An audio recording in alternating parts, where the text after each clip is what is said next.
Hello and welcome to Ayu Pathshala. The last video does not end up well.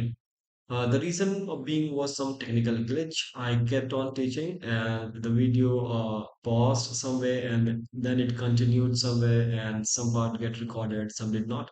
So the video ends abruptly. Nevertheless, I will again try to explain the remaining portion that was left over from the last video. Before we proceed further, let me inform you that for those candidates who are preparing for state PCS examination or for civil service examination, Indian polity forms a very important portion of their preparation, and we at Ayu Pathshala have tried to make the content right from the very scratch to go deeper into each and every topic of the Indian polity. Course जो है हमारे official mobile application पर available है जो आप download कर सकते हैं from Google Play Store some of the demo videos are also available on the Aayu Pathshala YouTube channel you can check that out as well. So in the previous video, we were discussing about the amplitude modulation. We have seen the requirement of modulation and what are the different types of modulation that is possible. And one among them was the amplitude modulation, and we were looking after the amplitude modulation. However, the videos stop in between. So let us continue our discussion from thereafter and let us see what else are there in the amplitude modulation. तो चलिए शुरू करते हैं.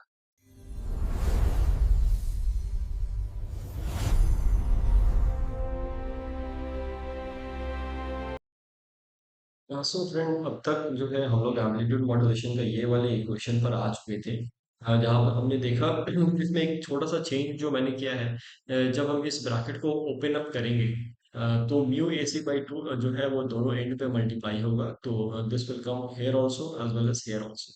सो ये पूरा equation है equation का और इसको समझाने के पीछे मेरा रीजन क्या था इस इक्वेशन को ड्राइव करने के पीछे ताकि आगे की चीजें जो आपके लिए ज्यादा इंपॉर्टेंट है वो समझ में आ जाए. ठीक है. तो देखो ये तो एम्पलीट्यूड मॉड्यूलेशन का इक्वेशन है. इस इक्वेशन को अगर आप गौर से देखोगे तो यहाँ पर आपको ये एक पार्ट दिख रहा है ना A C cos two pi F C T. ये क्या था? ऑब्वियसली ये this was the what we called as the carrier है ना. कैरियर हमारा क्या है? कैरियर यही है A C cos two pi F C T. This is the carrier A C cos two pi F C T. तो obvious सी बात है जो एम्पलीट्यूड मॉड्यूलेटेड सिग्नल है वहां पर हमें एक तो कैरियर मिल रहा है सिटी प्लस इसके साथ और क्या मिल रहा है? एक टर्म मिल रहा है जहां पर हमारा मैसेज फ्रीक्वेंसी है मैसेज कंपोनेंट है F C plus F M. और दूसरा टर्म मिल रहा है जहां पर हमारा message frequency again F M दिख रहा है लेकिन this is F C minus F M. तो इसको बोलते हैं अपर साइड बैंड और इसको बोलते हैं lower side band and both these side bands contain the message component. Clear? So हमारे पास यहाँ पर कौन कौन से कंपोनेंट हैं? अगर मैं एम्पलीट्यूड मॉड्यूलेटेड सिग्नल की बात करूं तो what we have is the carrier frequency carrier component C T plus we have the double side band. Okay. Double side band this is what we are getting in the amplitude modulated signal. Now देखो हमको carrier का obvious सी बात है कि carrier frequency की requirement है modulation करने के लिए. ठीक है. उससे हमको मॉड्यूलेटेड सिग्नल मिल गया AMD. Okay. Then why we are transmitting this carrier? इसका आंसर आपको थोड़ी देर में मिल जाएगा है ना. क्योंकि मैसेज इसमें तो कोई मैसेज का पार्ट है नहीं. कैरियर सिग्नल से हमने मॉड्यूलेट कर करके एक नया सिग्नल बनाया जिसको हमने एम्पलीट्यूड मॉड्यूलेटेड सिग्नल बोला और इसके अंदर हमारे पास जहां पर मैसेज कंपोनेंट है वहां एक ये है अपर साइड बैंड एक ये है लोअर साइड बैंड. तो हम सिर्फ इसको क्यों नहीं ट्रांसमिट कर रहे हैं साथ में कैरियर को क्यों ट्रांसमिट कर रहे हैं? तो इसका जो आंसर है मैं थोड़ी देर में देता हूँ. हाँ. तो यहाँ पर थोड़ा सा आगे बढ़ते हैं एंड वी विल सी कि जो हमारा मैसेज सिग्नल था उसका फ्रीक्वेंसी क्या थी? मैसेज सिग्नल की जो फ्रीक्वेंसी थी ओनली एफएम था. ठीक है. This is the bandwidth also. एक सिंगल फ्रीक्वेंसी था मैसेज के पास. Now what is the bandwidth of amplitude modulated signal? Amplitude modulated signal क्या है? ये है. तो बैंडविड्थ कैसे बोला मैंने? Frequency maximum frequency of the message minus the minimum frequency of that message. तो इस मैसेज के अंदर जो मॉड्यूलेटेड सिग्नल है इसके अंदर मैक्सिमम फ्रीक्वेंसी क्या है? F C plus F M है. और मिनिमम फ्रीक्वेंसी क्या है? F C minus F M है. ठीक है। एफसी जो हाईएस्ट फ्रीक्वेंसी है करियर की, लेकिन जो रिजल्टेंट सिग्नल है उसके अंदर इससे भी ज्यादा एक कंपोनेंट देखने को मिलता है, एफसी प्लस एफएम, और दूसरा क्या है, एफसी माइनस एफएम। ठीक है। इस वीडियो को ना आप पिछले वीडियो के कंटिन्यूएशन में देखना, लेक्चर 2 के कंटिन्यूएशन में देखना, सॉरी लेक्चर 3 के कंटिन्यूएशन में देखना, तभी आपको ये समझ में आएगा, अदरवाइज यहाँ से बीच से देखोगे तो समझ में नहीं आएगी। ठीक है, इन कंटिन्यूएशन देख लेना। तो अभी आप यहाँ से बैंडविड्थ क्या निकलेगा, bandwidth of AM signal will be equal to twice of FM. इस वाले पार्ट को अगर आप ब्रैकेट ओपन करोगे तो ये plus FC minus FC cancel हो जाएगा, ये FC FM plus FM twice of FM हो जाएगा। तो हम जब ओरिजिनल मैसेज भेज रहे थे तो वहां पर बैंडविड्थ क्या यूज हो रहा था, ओनली एफएम। लेकिन जब हम मॉड्यूलेटेड सिग्नल भेज रहे थे, मॉड्यूलेटेड सिग्नल भेज रहे हैं तो उसके अंदर बैंडविड्थ क्या यूज हो रहा है, ट्वाइस ऑफ एफएम। इसका मतलब ये हुआ कि अगर हम केवल वॉइस को ट्रांसमिट करते हैं किसी एक चैनल में, तो अगर हम उसके अंदर 10 मैसेज, 10 वॉइस मैसेज को एक साथ ट्रांसमिट कर रहे हैं पूरे चैनल के अंदर, तो अगर हम उसको मॉड्यूलेट कर रहे हैं तो हम 10 की जगह ओनली 5 मैसेज सिग्नल्स को ट्रांसमिट कर पाएंगे, एंड ये सिग्नल्स ऑब्वियसली मॉड्यूलेटेड सिग्नल होगा। क्लियर है ना? क्यों 5 मैसेज, क्योंकि obviously bandwidth twice of FM हो जाएगा। तो जो चैनल की कैपेसिटी है पहले 10 मैसेज को भेजने के लिए, अब हाफ हो जाएगी, ओनली 5 मैसेज को ही सेंड कर पाएंगे। क्यों? मान लो यहाँ पर चैनल की कैपेसिटी है, मैं बोलता हूँ कि 100 हर्ट्ज, 100 हर्ट्ज, ठीक है। और एक मैसेज का जो बैंडविड्थ है वो 10 हर्ट्ज की है। तो ऑब्वियस सी बात है, अगर हम उस मैसेज को बिना मॉड्यूलेशन के भेजेंगे तो ऐसे 10 मैसेजेस भेज सकेंगे ना, जो 100 हर्ट्ज की कैपेसिटी को यूटिलाइज कर पाएगा। लेकिन उसी मैसेज को अगर हम मॉड्यूलेट कर देंगे तो ये कितना बन जाएगा, 20 हर्ट्ज हो जाएगा। तो 20 हर्ट्ज हो जाएगा तो फिर हम ऐसे 20 हर्ट्ज वाले मैसेजेस कितना भेज पाएंगे, ओनली 5 भेज पाएंगे ना, ताकि ये पूरी कैपेसिटी जो है चैनल की यूज कर पाए। गेटिंग और नॉट? तो इस केस में बैंडविड्थ ऑब्वियस सी बात है मैसेज का डबल हो जा रहा है। तो बैंडविड्थ जब मैसेज का डबल हो जाएगा तो ये एडवांटेजेस हुआ या डिसएडवांटेज हुआ, तो this is a disadvantage of air. ठीक है। लेकिन अब कोई भी हमारे पास दूसरा ऑप्शन है क्या? नहीं, ऑप्शन तो नहीं है हमारे पास। बिना मॉड्यूलेशन के हम भेज नहीं पाएंगे, है ना। मॉड्यूलेशन तो हमको करना ही करना है, बिना मॉड्यूलेशन के तो हम भेज नहीं पाएंगे, क्योंकि उस साइड उस कंडीशन में क्या है, एंटीना का हाइट जो रिक्वायरमेंट होगा बहुत ज्यादा होगा। ये चीजें हमने ऑलरेडी पहले देख ली है ना। तो इसलिए हमको मॉड्यूलेशन करना ही है। तो एक डिसएडवांटेज ये है मॉड्यूलेशन का कि बैंडविड्थ क्या हो जाएगा, ट्वाइस ऑफ एफएम। लेकिन ये कौन से मॉड्यूलेशन में हम पढ़ रहे हैं, एम्पलीट्यूड मॉड्यूलेशन। तो एम्पलीट्यूड मॉड्यूलेशन टेक्निक के अंदर हमारा बैंडविड्थ क्या हो जाएगा, ट्वाइस ऑफ एफएम। अच्छा चलिए एफिशिएंसी की बात कर लेते हैं। तो सर मुझे तो मैसेज भेजना था, I only wanted to transmit the message. Okay, मुझे मैसेज भेजना था, है ना। ठीक है। लेकिन जब हम एम्पलीट्यूड मॉड्यूलेशन कर देते हैं एम ऑफ टी, इसके अंदर हम मैसेज के साथ साथ, मैसेज कंपोनेंट तो मेरा कहाँ है, यहाँ है, अपर साइड बैंड में और लोअर साइड बैंड में। लेकिन इसके साथ साथ हम क्या भेज रहे हैं, सर इसके साथ साथ आप कैरियर भी भेज रहे हो, जो कैरियर का कोई रिक्वायरमेंट नहीं है, बिकॉज उसके अंदर कोई मैसेज नहीं है, ओनली कैरियर है। ठीक है, यस। तो हमको भेजना क्या था, ओनली साइड बैंड्स। तो efficiency, how we will get the efficiency, efficiency would be, this is the efficiency. Efficiency का मतलब क्या होगा कि भाई आपको पावर ट्रांसमिट करना था केवल साइड बैंड का, और डिवाइड कर दो टोटल पावर ट्रांसमिशन का, और इसका जो रेशियो आएगा वही आपका एफिशिएंसी होगा, है ना। क्योंकि आपको कितना पावर लग रहा है मैसेज को ट्रांसमिट करने में, that is the component that is useful, divided by total power. Total power के अंदर आपको कैरियर पावर भी इंक्लूडेड है, तो जो इसका रेशियो आएगा वही आपका एफिशिएंसी होगा। क्लियर? तो साइडबैंड पावर यानी कि जिस कंपोनेंट के अंदर आपका मैसेज जा रहा है उसको भेजने में कितना पावर कंज्यूम हो रहा है, और टोटल पूरा मॉड्यूलेटेड सिग्नल को भेजने में कितना पावर कंज्यूम हो रहा है, दैट उसका अगर आप रेशियो निकालोगे, that is what we will get the efficiency. Clear? Now total power क्या होगा हमारा, total power will be equal to power of the carrier plus power of the double side bands. Clear? देखो, power of the carrier यहाँ से क्या निकलेगा, अगर power of the carrier यहाँ से निकालोगे तो it will be AC² by 2। देखा है हमने अभी पावर सिग्नल कैसे, पावर कैसे निकालते हैं साइनसॉइड का। तो साइनसॉइडल सिग्नल है तो इसका AC² by 2। इसका क्या होगा, इसका पावर हो जाएगा μ² AC² by 4, और फिर multiplied by 2, that is equal to μ² AC² by 8। और इस वाले का भी लोअर साइड बैंड का भी निकालोगे तो सेम ही पावर आएगा, μ² AC² by 8। ठीक है। तो टोटल साइड बैंड का पावर कितना हो गया हमारे पास, टोटल साइड बैंड का पावर हो गया हमारे पास 2 मल्टीप्लाइड बाई μ² AC² by 8। कोई डाउट है यहाँ पर, किसी को कोई डाउट नहीं होना चाहिए, है ना। और पावर ऑफ द कैरियर कितना हो गया, AC² by 2।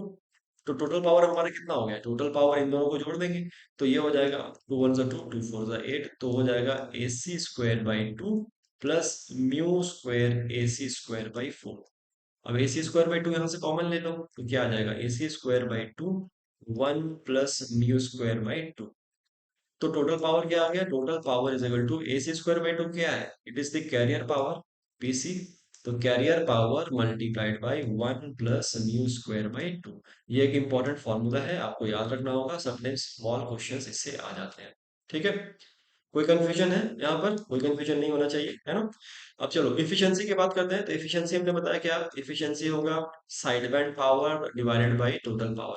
Side band power को हम लिख सकते हैं total power minus carrier power divided by total power, है ना। यहाँ पर टोटल पावर हमने क्या लिखा था, total power is carrier power plus power of double side bands. तो यहीं पर हम जो साइड बैंड्स है यानी कि डबल साइड बैंड्स है उसका पावर निकाल सकते हैं ना, total power minus carrier power करके। या डायरेक्टली आप ये भी फॉर्मूला पुट कर सकते हो, μ² AC² by 2, that will be also you can get the same value, but let me do it like this way. तो नीटा इज इक्वल टू, यहाँ से अगर आप पीटी पीटी डिवाइड कर दोगे तो 1 माइनस पीसी अपॉन पीटी हो जाएगा ना। ओके, और पीसी अपॉन पीटी की वैल्यू निकाल लो। तो यहाँ से मैं फर्दर इसको सिंप्लीफाई करता हूँ, तो PT is equal to PC 2 plus μ² by 2 हो गया, ठीक है। और पीसी बाई पीटी का रेशियो कितना हो जाएगा, PC by PT will be equal to 2 divided by plus μ²। ये डेरिवेशन इसकी जरूरत नहीं है, खाली ये याद रखो। मैं इफिशियंसी का फॉर्मूला निकालने के लिए इसका डिराइव किया हूँ, इसकी जरूरत नहीं है आपको। हाँ, you have to only remember this formula. Clear. Now further इसमें हम ये वैल्यू पुट कर देते हैं, eta is equal to 1 minus 2 upon 2 plus μ²। So this will be eta is equal to 2 plus μ² minus 2 upon 2 plus μ²। So this is equal to eta is equal to 2 two cancel out μ² upon 2 plus μ²। Clear. Neeta is equal to μ² upon 2 plus μ²। ये formula आपको याद रख लेना, ये this is the formula of the efficiency. This is the formula for the efficiency. So what is the formula for the efficiency? When modulation index is given, μ² is equal to upon 2 plus μ². This is the formula for efficiency. Now remember one thing. This formula for efficiency is when the carrier is, what type of carrier we were using? We were using the sinusoidal carrier. अगर बोल दिया गया कि carrier is the square wave, if the carrier is the square wave, just simply remove this or replace this formula with μ² upon 1 plus μ². So in case of a square wave, we are having the efficiency as μ² upon 1 plus μ². In case of sinusoidal, we are using this formula. So what would be the maximum efficiency in case of the sinusoidal? Replace mu with 1. So here we are getting it as 33%. And here we are getting it as 50%। कुछ नहीं करना, क्या करना, mu की value 1 put करो। Mu की value यहाँ 1 put करोगे तो 50% आ जाएगा in case of the square wave carrier. और यहाँ पर अगर पुट करोगे तो इफिशियंसी की वैल्यू कितनी हो जाएगी, 33%। अब देखो इफिशियंसी इतना कम क्यों है 33%, क्योंकि एम्पलीट्यूड मॉड्यूलेशन के अंदर हमें कैरियर को भी ट्रांसफर करना पड़ रहा है ना। कैरियर को भी ट्रांसफर करना पड़ रहा है। अब हम ऐसा तो आप बोल सकते हो कि सर कैरियर को आप क्यों ही भेज रहे हो, है ना, इसका तो कुछ काम ही नहीं है, अब क्या कैरियर को क्यों भेज रहे हैं। तो एम्पलीट्यूड मॉड्यूलेशन के अंदर देखो, एम्पलीट्यूड मॉड्यूलेशन के अंदर यहाँ पर आप देखो कि आपका मैसेज कहाँ, कैसे, किसके ऊपर जा रहा है, मैसेज कैरियर के ऊपर ही जा रहा है ना। मैसेज ये आपका दिख रहा है यहाँ पर, मैं मैसेज बनाता हूँ, ये ही आपका मैसेज है, ये आपका मैसेज है ना, this this part is the message, message one. तो यही आपका मैसेज है, मैसेज है। ओके, और ये जो फ्रीक्वेंसी है this is the carrier frequency. तो आप देखो कि मैसेज कैसे वैरी हो रहा है, मैसेज कैसे वैरी हो रहा है, it is varying in accordance with the carrier. तो कैरियर के ऊपर ही तो कैरी होकर के जा रहा है, ठीक है, कैरियर के ऊपर ही कैरी होकर के जा रहा है मैसेज, यही तो मैसेज है हमारा। ठीक है, तो आप कैरियर अगर नहीं भेजोगे तो उससे आपको क्या लॉस होगा। सर मेरा लॉस क्या होगा अभी तक तो मैं नहीं बता पा रहा हूँ, लेकिन इतना तो आई नो कि कैरियर अगर नहीं भेजेंगे तो मेरा कम से कम इफिशियंसी में तो हमारा फायदा होगा ना, पावर कैरियर हम बचा पाएंगे। वो जो पावर, एक्स्ट्रा पावर हम यूज कर रहे हैं इस सिग्नल को भेजने के लिए, दैट तो we can save, yes you can obviously save it. But what would be the disadvantage, let us talk about it. But before we talk about the disadvantage, let me highlight some of the important formula from AM that you should remember. Keep it एक separate जगह लिख के रखो इस formulas को, सारे formulas को, ठीक है। Bandwidth क्या हो जाएगा, bandwidth of AM modulated signal bandwidth of AM will be twice into message bandwidth, यानी कि twice of FM, पहला। दूसरा, what would be the total power? Total power is equal to carrier power multiplied by mu square by 2। Clear? ये formula हमने यहाँ देखा, PT is equal to PC, PT is equal to PT is equal to PC 1 plus mu square by 2। ठीक है, PT is equal to PC 1 plus mu square by 2। ठीक है, और mu की वैल्यू क्या है? म्यू की वैल्यू है के ए इंटू ए एम, और इसी को हम लिख देते हैं ए एम बाई ए सी। अगर के ए की वैल्यू नहीं दे रखी है तो ए एम बाई ए सी। ठीक है, एफिशिएंसी का फॉर्मूला क्या है? Efficiency is equal to mu square upon 2 plus mu square. ठीक है, mu square upon 2 plus mu square, ये एफिशिएंसी का फॉर्मूला है in case of sinusoidal carrier. In case of square wave carrier this will change to mu square upon 1 plus mu square. Clear हो गया? अब देखो एक चीज और है, एक जो इक्वेशन हमने ऊपर में स्टार्ट की थी ना, हमने सारी कहानी कहाँ से स्टार्ट की थी? सारी कहानी हमने यहाँ से स्टार्ट की थी। इसको कॉपी कर लेता हूँ मैं, चलो ठीक है। जहां से हमने सारी कहानी स्टार्ट की उसको को कॉपी कर लेता हूँ। हमने मॉड्यूलेटेड सिग्नल यहीं से स्टार्ट किया था, मॉड्यूलेटेड सिग्नल हमारा यही था, यहाँ से स्टार्ट किया। तो इसको मैं कॉपी कर लेता हूँ और नीचे इसको लेके आते हैं। इससे भी एक फॉर्मूला निकलता है, वो आपको दिखाने की कोशिश कर लेता हूँ। सॉरी,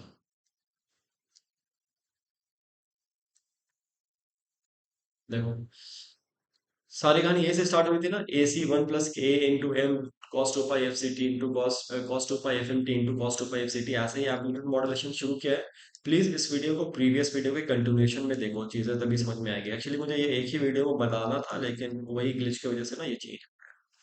तो 1 प्लस के ए इंटू ए एम को हम म्यू से रिप्लेस कर सकते हैं, तो मैं इसको लिख देता हूँ mu cos 2 pi F M T into cos 2 pi F C T. ठीक है, और ये क्या है? एम्पलीट्यूड मॉड्यूलेशन ऑफ टी, यही है। अब देखो इसका मैक्सिमम वैल्यू कब होगा? इसकी मैक्सिमम एम्पलीट्यूड कब होगा? जब ये चीज मैक्सिमम होगा, this is the amplitude part. ये मैक्सिमम होने के लिए क्या होगा? कॉस की वैल्यू, यहाँ पर वेरिएबल क्या है? एसी फिक्स है, वन फिक्स है, म्यू फिक्स है। Only variable thing is cos 2 pi F M T. तो cos 2 pi F M T का मैक्सिमम वैल्यू क्या होगा? मिनिमम वैल्यू क्या होगा? Maximum value will be +1, minimum value will be -1। This is at when angle is 0, this is at angle is pi, and so on for periodic signal। तो इसकी maximum value अगर हम लिखें कि am का maximum value, तो this will be what? AC into 1 plus mu, क्योंकि उस टाइम पे cos 2 पाई fm की मैक्सिमम वैल्यू क्या हो जाएगी? +1। और अगर मैं मिनिमम वैल्यू लिखूंगा तो क्या होगा? Minimum value will B am minimum, this will B AC into 1 minus mu, क्योंकि cos 2 पाई एफ की मिनिमम वैल्यू क्या होगी? -1। अब इन दोनों को अगर मैं डिवाइड कर दूं तो क्या मिलेगा?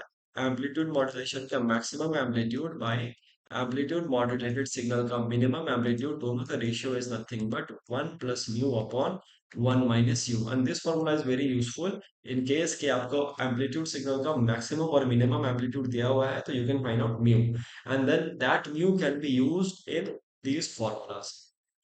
क्लियर हो गया? ठीक है, इतना क्लियर हो गया ना? अब चलो हमारा मेन मुद्दा, कि सर ये तो चीज मुझे समझ में आ गई कि आप जो है एम्पलीट्यूड मॉड्यूलेटेड सिग्नल को, सबसे पहला मॉड्यूलेशन टेक्निक पढ़ रहे हैं, दैट इज एम्पलीट्यूड मॉड्यूलेशन। और उसके अंदर जो है हमने देखा कि एम्पलीट्यूड को मॉडिफाई करके अगर हम नया सिग्नल, मॉड्यूलेटेड सिग्नल बनाते हैं, तो उसके अंदर हमको क्या क्या मिलता है? तीन कंपोनेंट मिलते हैं। एक होता है सीटी, दूसरा होता है हमारा upper side band, oh sorry सीटी, let me take another pen.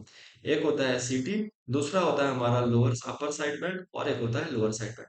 तो सर ये समझ में आता है कि अपर साइड बैंड और लोअर साइड बैंड के अंदर मैसेज कंपोनेंट है, बट सीटी तो मैसेज कंपोनेंट नहीं है। क्यों हम इसको सेंड करते हैं? जैसे हमारा एफिशिएंसी डिक्रीज होता है, ऑल दैट, क्यों इतना लफड़ाई क्यों करना है?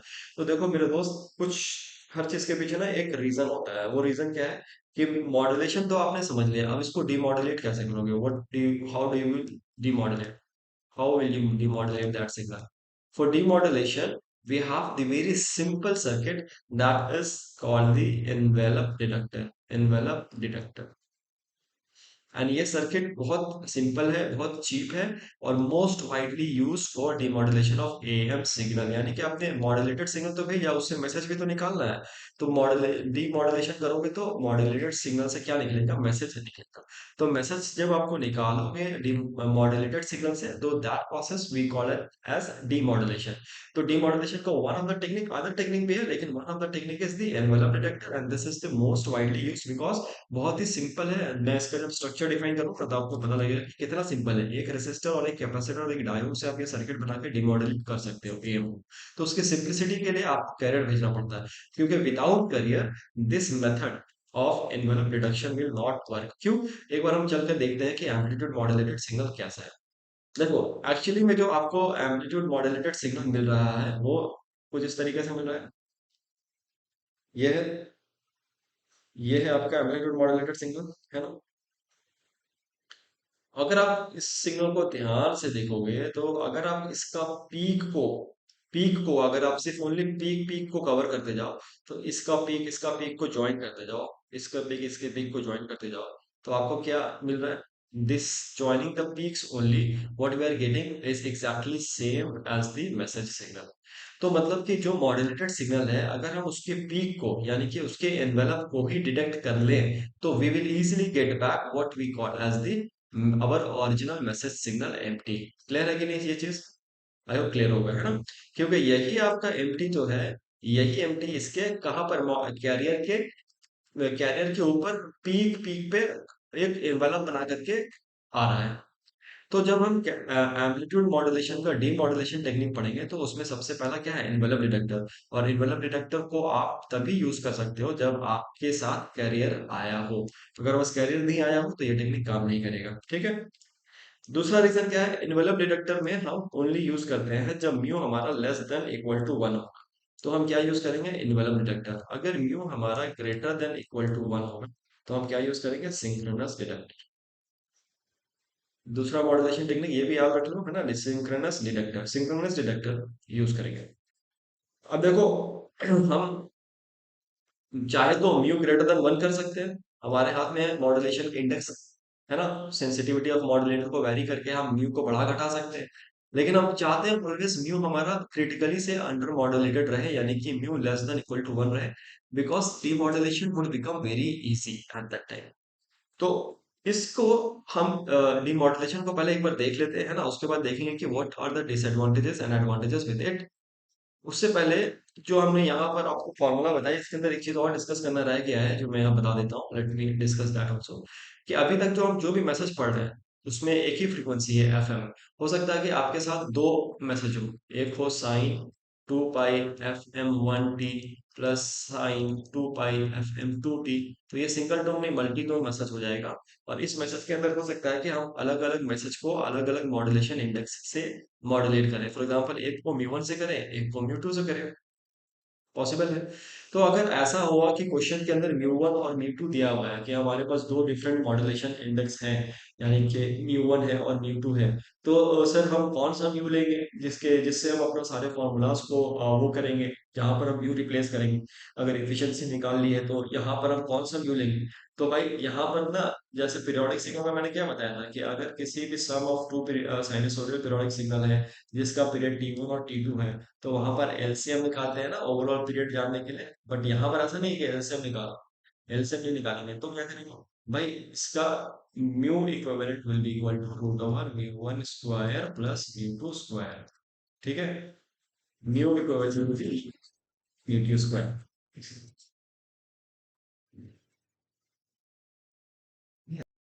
तो एक बार म्यू इक्विवेलेंट निकल जाएगा, तो वहां से फिर आप उस म्यू को पुट करके बाकी अगर एफिशिएंसी निकालना है या पावर ट्रांसमिटेड निकालना है, जो भी निकालना है वो निकाल सकते हो, ठीक है ना। चलो, अब हम आते हैं एनवेलप डिटेक्टर के ऊपर। एनवेलप डिटेक्टर के अंदर सिंपल, देखो मैंने क्या बोला कि बेसिकली एक एक कैपेसिटर, एक रेसिस्टर और एक डायोड के मदद से आप इनवेलप डिटेक्टर बना सकते हो। तो थोड़ा सा यहाँ पर ना एक चीज समझने की कोशिश करेंगे कि इनवेलप डिटेक्टर काम कैसे करता है। इनवेलप डिटेक्टर कैसे काम करेगा, आपको क्या डिटेक्ट करना है, सारे पीक्स डिटेक्ट करने हैं ना, सारे पीक को डिटेक्ट करना है। तो उसके लिए आप देखो कैसे करोगे। आपने यहाँ से आपका मैसेज सिग्नल आया, ठीक है, मैसेज सिग्नल आया आया, जैसे पीक आया आपका आउटपुट ऐसे आना चाहिए। उसके बाद ना कैपेसिटर चार्ज हो जाएगा, तो डिस्चार्ज होने के लिए उसको टाइम लगना चाहिए। चार्ज का मतलब क्या है? मान लो कि यहाँ से एक मैंने सर्किट बनाया और एक कैपेसिटर बनाया, और यहाँ से इनपुट वोल्टेज मैं दे रहा हूँ, तो यहाँ से कैपेसिटर चार्ज होगा, ये सी है ना। अगर ये रेजिस्टेंस आर है तो ये सी है, तो ये चार्ज होगा, तो यहाँ पर वोल्टेज चार्ज होने लगेगा। तो हमको ऐसा इंश्योर करना है कि जब हम चार्जिंग करें तो इंस्टेंट चार्ज हो जाए। क्यों इंस्टेंट चार्ज हो जाए? क्योंकि जैसे पीक है उस पीक पे जाके चार्ज हो जाए, यहाँ पर चार्ज हो जाए। उसके बाद डिस्चार्ज होने के लिए बहुत टाइम लगे, हल्का हल्का डिस्चार्ज हो, जैसे उस वैल्यू से कम हो जाए तो डिस्चार्ज होना शुरू होगा, तो डिस्चार्ज हल्का हल्का हो। फिर नेक्स्ट पिक जैसे ही आए मैसेज का इनपुट में, तुरंत उस पॉइंट पे जाकर उस पॉइंट पे जाकर चार्ज हो जाए। क्या क्या बोलना चाह रहा हूँ मैं, थोड़ा कंफ्यूजन हो रहा होगा, आई नो। चलो मैं पहले सर्किट आपको बना देता हूँ यहाँ पर, और यही से सर्किट कॉपी कर लेंगे हम, ठीक है। तो सर्किट देखो कैसा होगा, इन्वॉल्व डिटेक्टर का क्या बोलना चाह रहा हूँ मैं। अगर थोड़ा सा आप लोगों को ना एनालॉग वाला कंसेप्ट पता होगा तो आप इजीली समझ जाओगे। ये इनपुट पॉइंट बना देता हूँ, यहाँ से एक रेसिस्टर लगा देता हूँ, इसको बोल देता हूँ कि सोर्स रेसिस्टर, और एक डायोड लगा देता हूँ चार्जिंग डिस्चार्जिंग सर्किट को चेंज करने, ठीक है। यहाँ पर एक कैपेसिटर लगा दिया, और इसको डिस्चार्ज करने के लिए एक लोड रेसिस्टर बना दिया यहाँ पर, आर एल, ठीक है। और यहाँ पर एक डिस्चार्ज जो सिग्नल आएगा वो एमडी मैसेज सिग्नल आ जाए। और यहाँ पर क्या है, एम्पलीट्यूड मॉड्यूलेटेड सिग्नल हम यहाँ पर लगा रहे हैं, ठीक है। अब देखो, जब यहाँ पर एम्पलीट्यूड मॉड्यूलेटेड सिग्नल आएगा तो यहाँ पर इनिशियली जीरो है, कैपेसिटर भी जीरो है। तो जैसे ही ये 0.2 वोल्ट जो डायोड का कट ऑफ वोल्टेज है उससे बढ़ेगा, तो ये कैपेसिटर को ऐसे चार्ज करना शुरू कर देगा। जब कैपेसिटर को चार्ज करना शुरू करेगा तो यहाँ पर वोल्टेज क्या होगा, बढ़ेगा, ठीक है। मान लो यहाँ पर वोल्टेज बढ़कर आ गया 1 वोल्ट। अब जैसे ही ये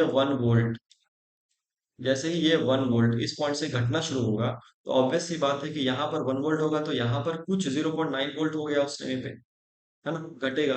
तो ये 0.9 वोल्ट हो जाएगा, तो ये रिवर्स बायस हो जाएगा। रिवर्स बायस होने का मतलब ये कट ऑफ हो जाएगा, तो अब सर्किट कौन सी मिलेगी, ये।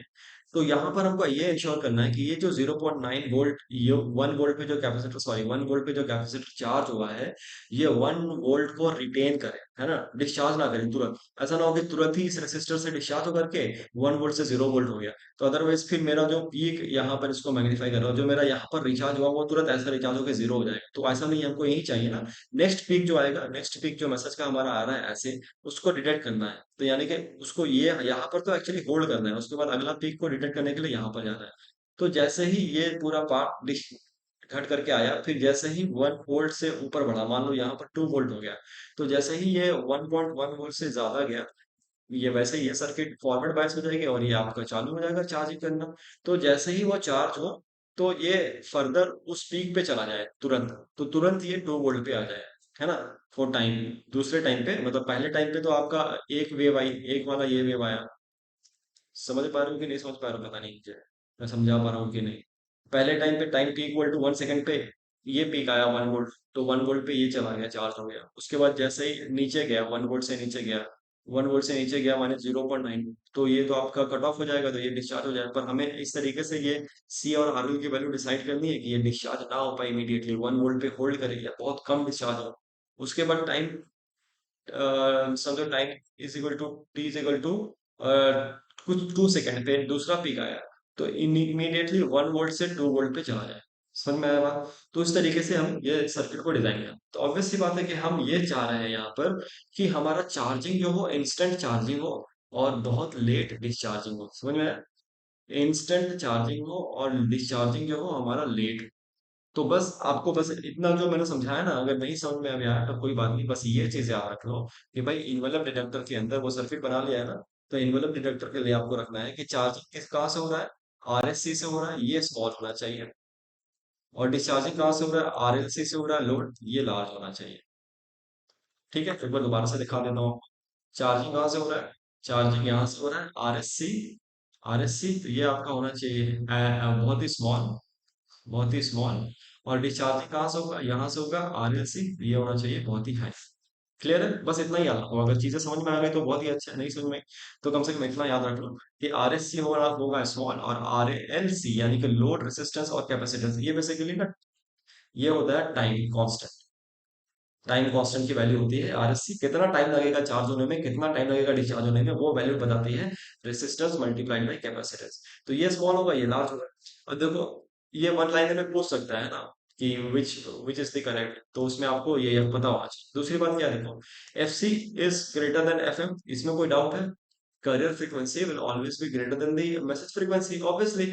यही रीजन ही तो है मॉड्यूलेशन करने के लिए, ताकि एंटीना का हाइट हम जो रीचेबल रेंज है, जो रीजनेबल रेंज है उसके अंदर ले आए। इसीलिए तो हम कैरियर फ्रीक्वेंसी को बहुत बहुत हाई सिलेक्ट करते हैं मैसेज फ्रीक्वेंसी का। तो इसको रेसिप्रोकल करो, तो one by F C will be less than one by F, और इसके ही बीच में आरएलसी लगा दो। तो ये भी रिलेशन याद रखना है। ये रिलेशन अगर पूछ लिया तो आपको ये सही करके आना है इसका। ठीक है, one by F C less than R L C less than one by F. ठीक है, समझ में आया बात?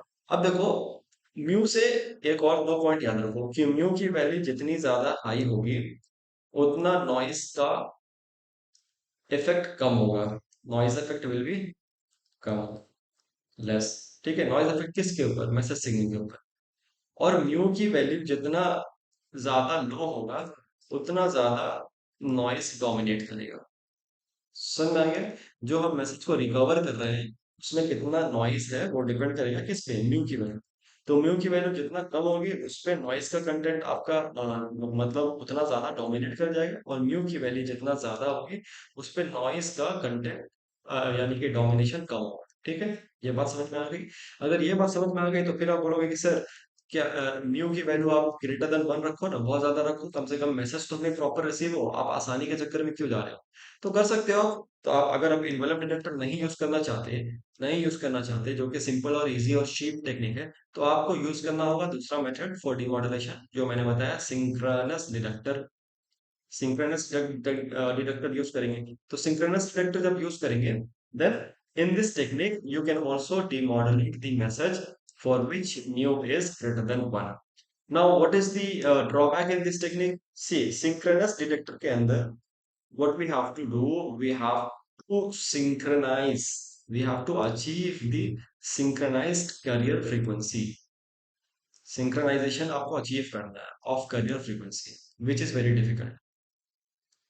क्योंकि आप मान लो कि चलो वोल्टेज कंट्रोल ऑसिलेटर लगा करके आप फ्रीक्वेंसी एफ सी जनरेट कर पा रहे हो, लेकिन उसको फेस में भी आपको कांस्टेंट रखना, यानी कि AC cos 2 pi FCT should be exactly same that was used to modulate the message signal। Same correct frequency आपको जनरेट करनी पड़ेगी with same phase as well as in frequency, तभी जाकर के आपका डिमॉड्यूलेशन हो पाएगा। यहाँ पर दो चीजें इंपॉर्टेंट नोट करने वाली है कि अगर फेस आपका क्या होना चाहिए, जीरो होना चाहिए या कांस्टेंट होना चाहिए।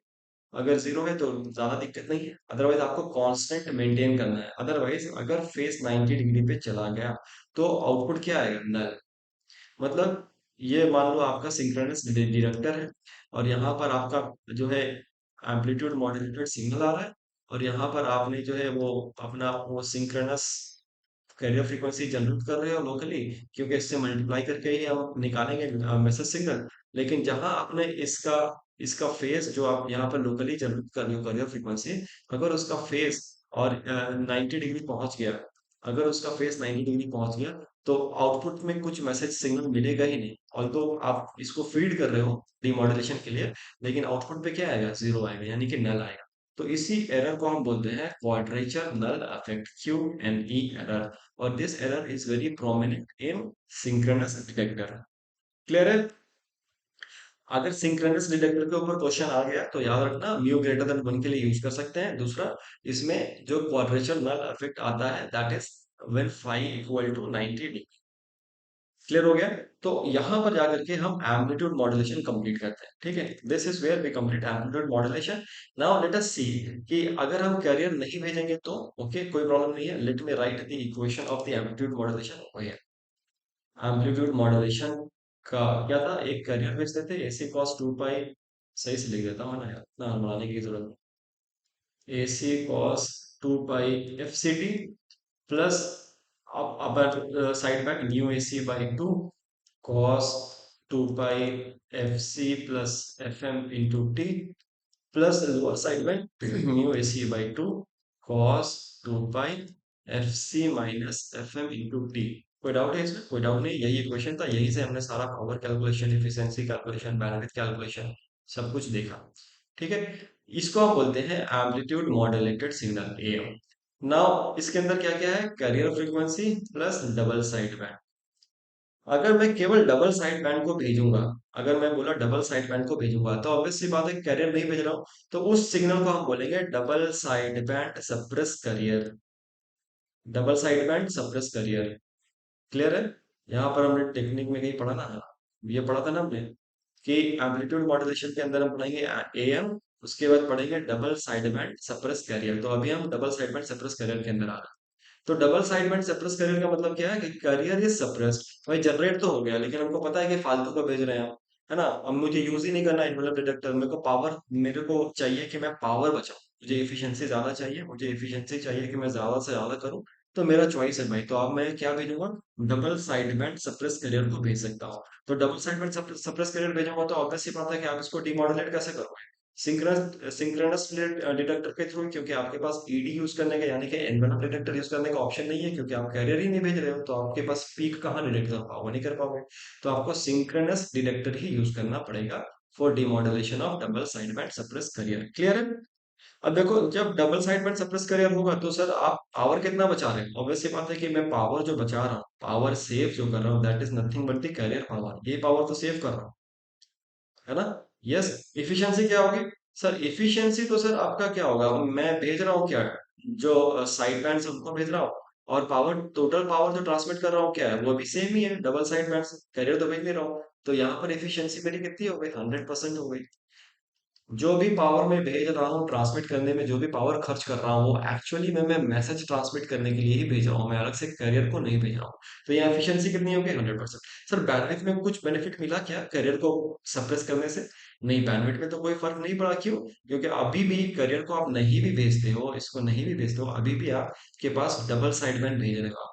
अपर साइड बैंड की जिसकी highest frequency F C plus F M है, और दूसरे की lowest frequency F C minus F M है, इन दोनों का डिफरेंस निकालोगे तो ट्वाइस एफ एम ही आएगा, यानी कि बैंडविड्थ है तो सेम ही है, पर किसमें बेनिफिट मिला, सर बेनिफिट मिल गया एफिशिएंसी। ठीक है। तो आप और क्या कर सकते हो कि सर देखो, इसमें भी तो मैसेज कंपोनेंट ही भेज रहे हैं और ये भी मैसेज कंपोनेंट ही है, तो हम दो मैसेज कंपोनेंट क्यों नहीं भेज रहे हैं भाई, सिंगल ही क्यों नहीं भेजते हैं, है ना। ऐसा भी तो कर सकते हैं कि सिंगल मैसेज कंपोनेंट भेज दें, तो भी तो मेरा काम हो जाएगा, मैसेज कंपोनेंट ही तो चाहिए ना मुझे। तो सिंगल ही मैसेज कंपोनेंट भेज दें, हाँ भेज सकते हैं, क्यों नहीं भेज सकते हैं। तो उस टेक्निक को हम बोलेंगे single side band suppress career.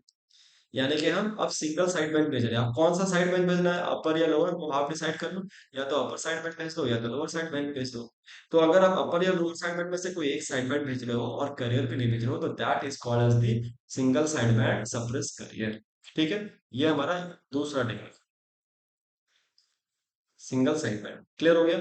चलो, तो सिंगल सेगमेंट में आप और भी क्या करोगे, अब भाई पावर और भी बचा लूंगा, यहाँ पर कितना, एएम के कंपैरिजन में यहाँ कितना पावर बचा पाऊंगा मैं, यहाँ जो पावर सेव होगा वो career power plus power single segment को जो है वो नहीं भेज रहे, तो ये पावर सेव होगा हमारा। ठीक है। इफिशियंसी, यहाँ भी इफिशियंसी हमारा 100% होगा। क्यों? क्योंकि भाई जो भी मैसेज, जो भी ट्रांसमिशन हो रहा है, that is the message component only. ठीक है ना, क्लियर है? अब बैंडविड्थ, यस, बैंडविड्थ वाला बात करो। सर बैंडविड्थ में कुछ बेनिफिट होगा, यस बैंडविड्थ में बेनिफिट होगा। क्यों?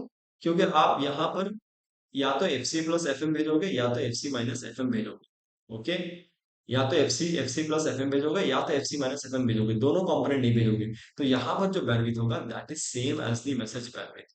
तो अगर बैंडविड्थ बचाना बचाना है आपका मकसद, तो आप क्या यूज करोगे, single side band suppress career. अगर आपको इफिशियंसी चाहिए 100%, आपको बैंडविड्थ से कोई मसला नहीं है, आपके पास सफिशिएंट बैंडविड्थ है, तो आप double side band suppress career use कर सकते हो। अब देखो, दोनों को हम डीमॉड्यूलेट करने के लिए क्या यूज करेंगे, सिंक्रोनस डिडक्टर। तो दोनों के ही केस में कौन सा एरर पॉसिबल है, क्वाड्रेचर नल एरर पॉसिबल है, जो ऊपर समझाया है। समझ में आ रहा है ना, चीजों को लिखते जाओ सेपरेटली सेपरेटली, तो आपको चीजें समझ में आएंगी। ठीक है। अब देखो, एम्पलीट्यूड मॉड्यूलेशन जो हम लोग यूज कर रहे हैं वो कहाँ यूज करते हैं, ब्रॉडकास्टिंग के लिए यूज करते हैं, है ना। एएम, एएम हम कहाँ यूज करते हैं, ब्रॉडकास्टिंग में। ऑब्वियस सी बात है, जो हम देखते हैं अपने गाड़ी के इंफोटेनमेंट सिस्टम में भी एएम होता है, ब्रॉडकास्टिंग के लिए यूज करते हैं ना। क्यों? क्योंकि भाई कोई भी डीमॉड्यूलेट करने का, अभी पता है, ईडी यूज करके कोई भी डीमॉड्यूलेट आसान से कर लेगा, तो उसको ब्रॉडकास्टिंग के लिए यूज करते हैं। ठीक है। Double side band suppress carrier और single side band suppress carrier कहाँ यूज करेंगे, single side band suppress carrier जो बेसिकली हम वॉइस ट्रांसमिशन के लिए यूज करते हैं, ये टेक्निक हम वॉइस ट्रांसमिशन के लिए यूज करते हैं, वॉइस ट्रांसमिशन। वॉइस ट्रांसमिशन, ठीक है। ठीक है सर, एक एक और उसमें टेक्निक लिखा हुआ था, वीएसबी। वीएसबी, तो वीएसबी का मतलब क्या होता है? Vestigial sideband. वेस्टिजियल साइडबैंड, अब देखो वेस्टिजियल साइडबैंड मैं समझाने नहीं जाऊंगा तुम लोगों को, क्योंकि इसके लिए मुझे पूरा फिल्टर डायग्राम वगैरह बनाना पड़ेगा कि क्यों लोअर पार्ट कट जाता है, फिल्टर आइडियल फिल्टर नहीं होने की वजह से, उसके वजह से वेस्टिजियल साइडबैंड आता है। वो सब तुम लोगों को जानने की भी जरूरत नहीं है, बस छोड़ दो। बस ये रखो कि वेस्टिजियल साइडबैंड को हम यूज करते हैं for video transmission. For video transmission, ठीक है। वेस्टिजियल साइडबैंड को कहाँ यूज करते हैं? For video transmission. Single sideband को कहाँ यूज करेंगे? फॉर वॉइस ट्रांसमिशन, ठीक है। अब चलो जल्दी से हम लोग कंपैरिजन कर लेते हैं। पावर का कंपैरिजन अगर हम लोग करें, तो पावर सबसे ज्यादा आप कहाँ यूज करोगे? एएम को भेजने में, ठीक है। उसके बाद ज्यादा पावर कहाँ लगेगा? डबल साइड बैंड को। उसके बाद आपको सिंगल साइड बैंड, ठीक है। और वेस्टिजियल साइड बैंड के लिए भी सेम पावर लगेगी। वेस्टिजियल साइड बैंड के लिए भी सेम पावर लगेगा, ठीक है। कोई इसमें कंफ्यूजन है? ये इस वाले टेक्निक इसको समझने में कोई कंफ्यूजन है? नहीं होना चाहिए ना। यहाँ पर आप क्या क्या भेज रहे हो? कैरियर भी भेज रहे हो, दोनों साइड बैंड भी भेज रहे हो, यहाँ पर दोनों साइड बैंड भेज रहे हो, यहाँ सिंगल साइड बैंड भेज रहे हो, तो ऑब्वियसली बात है ना, पावर कम लगेगा। दूसरा देखो, बैंडविड्थ का comparison, very important. Bandwidth comparison में सबसे ज्यादा बैंडविड्थ किसमें लग रहा है? एएम में। उसके बाद डबल साइड बैंड में भी आपका सेम ही है बैंडविड्थ, डबल साइड बैंड में भी सेम ही है। उसके बाद आपका वेस्टिजियल साइड बैंड, और सबसे कम किसमें है? Single side band. Single side band में तो क्या है? Only the message signal. इसमें क्या है? Twice of message signal. इसमें क्या, मैसेज सिग्नल के साथ साथ कुछ एक्स्ट्रा कॉम्पोनेंट फ्रीक्वेंसीज का भी आता है, लोअर लो फ्रीक्वेंसी कॉम्पोनेंट भी आता है। तो आपको ये याद रख लेना है, बैंडविड्थ कंपैरिजन में एएम और डबल साइड बैंड का सेम होता है, उसके बाद वेस्टिजियल साइड बैंड का, उसके बाद सिंगल साइड बैंड का। तो देखो, एम्पलीट्यूड मॉड्यूलेशन से इतना ही हम लोगों को पढ़ना है। एक तो एएम पढ़ना है, उससे रिलेटेड जो भी फॉर्मूलाज था मैंने आपको बता दिया। और ये फॉर्मूला ना सब जगह यूज होगा, ठीक है, सब जगह ही यूज होने वाला है। जो मतलब जहां पर आपको मॉड्यूलेशन इंडेक्स दिया हुआ है और बोला एफिशिएंसी निकालो या कुछ निकालो, उस तरीके से निकाल सकते हो। ये इक्वेशन को थोड़ा सा याद रख लो। इस इक्वेशन से आप पावर कैलकुलेट कर सकते हो, double side band single side band. अगर क्वेश्चन में दिया है कि डबल साइड बैंड भेजा है या सिंगल साइड बैंड भेजा है, तो आपको पता है कि आपको कौन सा फॉर्मूला यूज करना है। P T is equal to P C one plus mu square by two use करना है, या mu square A C square by eight use करना है ना। तो मैंने आपको सब बता दिया है कि सिंगल साइड बैंड का पावर क्या होगा, mu square A C square by eight. Double side band का पावर क्या होगा, mu square A C square by four, है ना। ये देखो यहाँ बताया ना मैंने, ये सारी चीजें लिख लो। सिंगल साइड बैंड का पावर कितना होता है, डबल साइड बैंड का पावर कितना होता है, सारी चीजें, ठीक है। तो गाइज यहाँ पर हम लोगों का एम फिनिश होता है। अच्छा, मैं ऐसा करूंगा कि आप लोगों को थोड़ा आइडिया नहीं लग रहा होगा, तो मैं ऐसा करता हूँ कि मैं क्वेश्चंस के फॉर्म में ना लेके आता हूँ, कुछ एमसीक्यूज के फॉर्म में लेके आएंगे। और फिर पहले ये वाला, पहले टॉपिक नंबर वन पूरा कंप्लीट हो जाने दो, जहाँ पर हम लोग बेसिक सिग्नल प्रोसेसिंग पढ़े, और उसके बाद मॉड्यूलेशन और डिमॉड्यूलेशन टेक्निक पढ़े। और उसके बाद जो है और भी बाकी दो सब टॉपिक है, मल्टीप्लेक्सिंग डीमल्टीप्लेक्सिंग। एंड उसके अलावा जो हमारे पास एक टॉपिक और बच जाता है, that is what we call as the spectrum management. ये सारे टॉपिक कंप्लीट होने के बाद we can go for the MCQ round, जहां पर हम लोग ना कुछ कुछ न्यूमेरिकल टाइप से क्वेश्चंस को क्लास में सॉल्व करने की कोशिश करेंगे। I hope everything is clear. I'll also try to add my personal Insta ID in the next video, क्योंकि comments देखो, these days I am really very engaged. तो कमेंट का, मैं हर कमेंट का रात को सोते समय एक बार देख लेता हूँ, तो मैं I try to answer every comment. But I try to give you my personal insta ID as well, you can DM if there is any confusion, especially with relation to what I am teaching in the class. If there is any confusion with that, you can DM me on Insta. So इस video में तो नहीं, next video में I will definitely add that also. Plus इसका अगर किसी को PDF चाहिए होगा, तो आयु पाठशाला का टेलीग्राम चैनल है, वहां पर मैं इसको अपलोड कर दूंगा, वहां से आप लोग ले सकते हैं। अभी एक भी अपलोड नहीं किया है, पहले ये पूरा कंप्लीट हो जाने दो, टॉपिक नंबर वन पूरा कंप्लीट हो जाने दो, बेसिक कम्युनिकेशन कंसेप्ट का। उसके बाद ही अपलोड कर दूंगा। तो ठीक है guys, thank you very much. अभी अगले टॉपिक में हम एंगल मॉड्यूलेशन कंप्लीट करेंगे, और ना थोड़ा सा फास्ट जाएंगे, क्योंकि चीजें को समझना जरूरी है, यस, लेकिन फॉर्मूला बेस्ड ही होने वाला है, सिंपल क्वेश्चंस होने वाले हैं। इतने ज्यादा कंसेप्चुअल बेस्ड और डेरिवेटिव से रिलेशंस लेकर के क्वेश्चंस ऐसा कुछ आएगा नहीं, जहाँ तक। ठीक है, thank you very much for being with me all this time. Let us meet in the next